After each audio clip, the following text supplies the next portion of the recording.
Bom, você já deve ter ouvido falar na proposta que quer acabar com a escala 6x1, né? Pois é, nos últimos dias essa proposta tem causado um alvoroço no mercado financeiro. Alguns especialistas e influenciadores estão divulgando aí que se essa escala de 6x1 acabar, a bolsa também pode desmoronar junto. Será que é tudo isso mesmo? Ou estamos diante de mais um alvoroço do mercado financeiro? Nesse vídeo eu vou explorar essa questão polêmica e o que realmente está por trás dessas previsões apocalípticas, e vou compartilhar também a minha opinião sobre o futuro da Bolsa de Valores caso essa proposta vá à frente lá em Brasília. Será que estamos prestes a ver um colapso na Bolsa de Valores ou é só realmente um pânico injustificado? Fique comigo aqui até o final para você entender o que pode significar essa proposta que está acontecendo lá em Brasília nos seus investimentos. Aproveite para curtir esse vídeo, siga a página que eu trago mais informações de investimento aqui para você. O que está se divulgando na internet é que de fato a escala 6x1, que é aquela que você trabalha 6 dias e folga 1, vai acabar caso essa PEC, que é a proposta de emenda à Constituição, passe tanto na Câmara, no Senado Federal e que seja assinada pelo presidente da República. Inclusive, essa notícia diz aqui o seguinte: a PEC que prevê fim da escala 6x1 ainda precisa de votos, mas gera repercussão. Mas se a gente for analisar no detalhe essa proposta que está circulando lá em Brasília, o cenário é um pouco diferente. Na proposta diz exatamente o seguinte: a duração do trabalho normal não pode superar 8 horas diárias e 36 horas semanais, com jornada de trabalho de 4 dias por semana, facultada a compensação de horários e a redução de jornada mediante acordo ou convenção coletiva de trabalho. O que isso significa? Essa PEC, na verdade, está querendo propor uma jornada de trabalho de 4x3, ou seja, o trabalhador vai trabalhar na prática 4 dias da semana e folgará 3 dias na semana. Só que também tem aqui um detalhe importante, que essa proposta pode rever o salário dos trabalhadores. Então o trabalhador ele vai trabalhar um pouco menos, mas consequentemente também vai ganhar um pouco menos. Então na prática, caso essa proposta vá em frente, a gente pode ter aqui também, além de uma redução na jornada do trabalho, uma redução salarial envolvida aí nessa proposta. Agora a pergunta que não quer calar: será que essa proposta for para frente, aprovada e começar a vigorar na prática, será que a Bolsa de Valores realmente vai colapsar e vai acabar como os especialistas e influenciadores estão prevendo? Pessoal, sem grandes alarmismos, é claro que as grandes corporações que estão na Bolsa podem sofrer um certo impacto na folha salarial.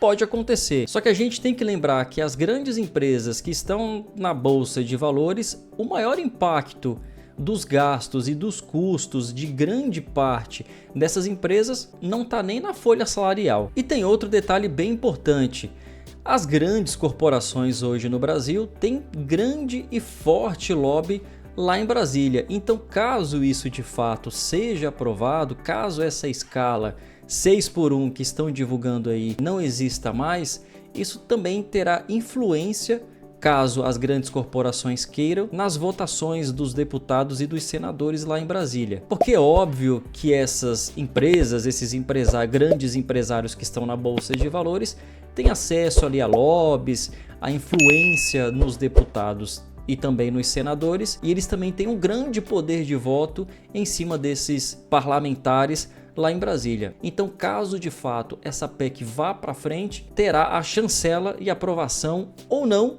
dos empresários que estão na bolsa. A minha opinião sincera aqui é que as empresas que de fato serão impactadas com essa mudança serão as pequenas empresas, que é a grande maioria aqui no Brasil.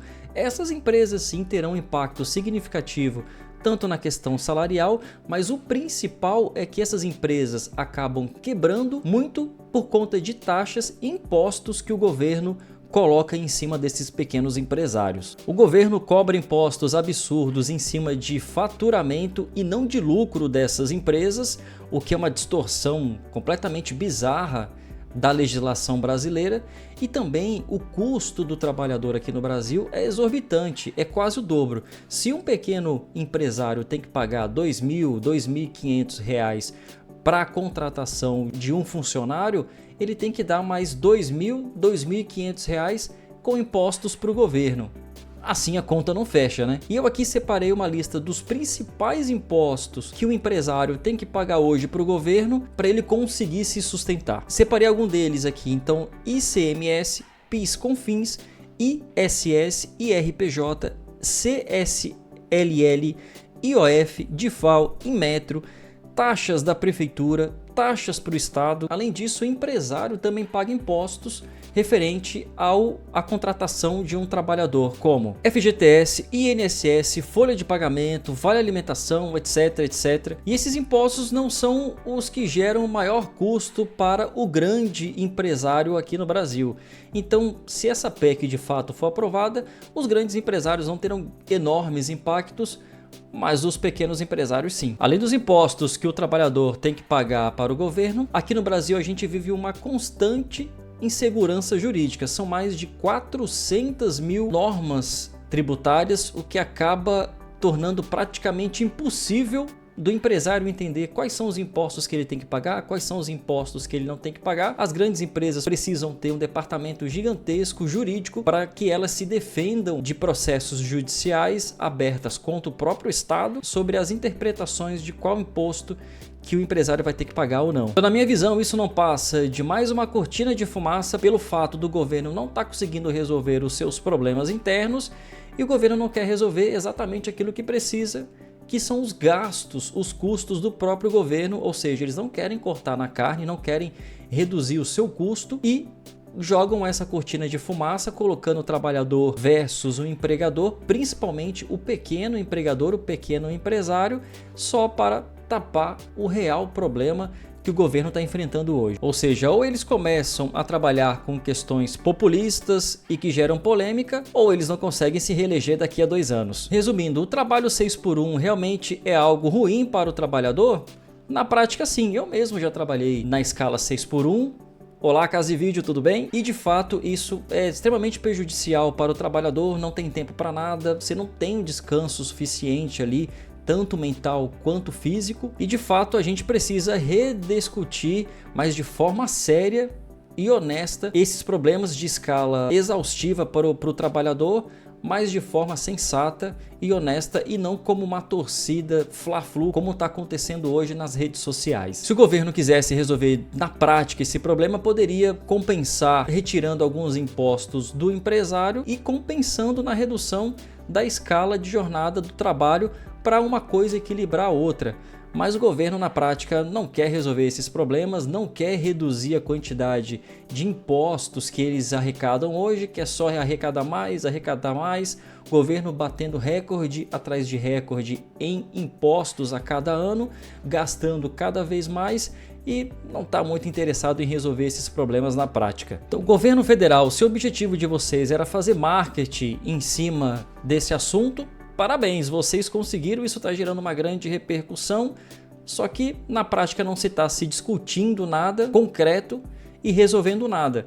Agora, se vocês querem realmente resolver o problema, vamos sentar na mesa, discutir com os empresários, discutir com os trabalhadores, compensar de certa forma uma redução da jornada de trabalho com alguns impostos que o empresário paga hoje, reajusta o texto da PEC e coloca efetivamente em votação para se ter algo concreto. Agora, de uma coisa eu tenho certeza, todos nós brasileiros somos a favor da escala 6x1 também para os políticos, né? Porque quem está tentando, entre aspas, resolver o nosso problema, trabalha hoje numa escala 3x4, ou seja, trabalham 3 dias e folgam 4. Senadores e deputados trabalham somente na terça, na quarta e na quinta, e o restante da semana vão viajar para suas bases, para sua casa, vão fazer outras coisas. Aí fica fácil, né? O que você acha de tudo isso? Comenta aqui embaixo para mim, curta esse vídeo, siga a página que eu trago mais informações de investimento aqui para você. Até mais!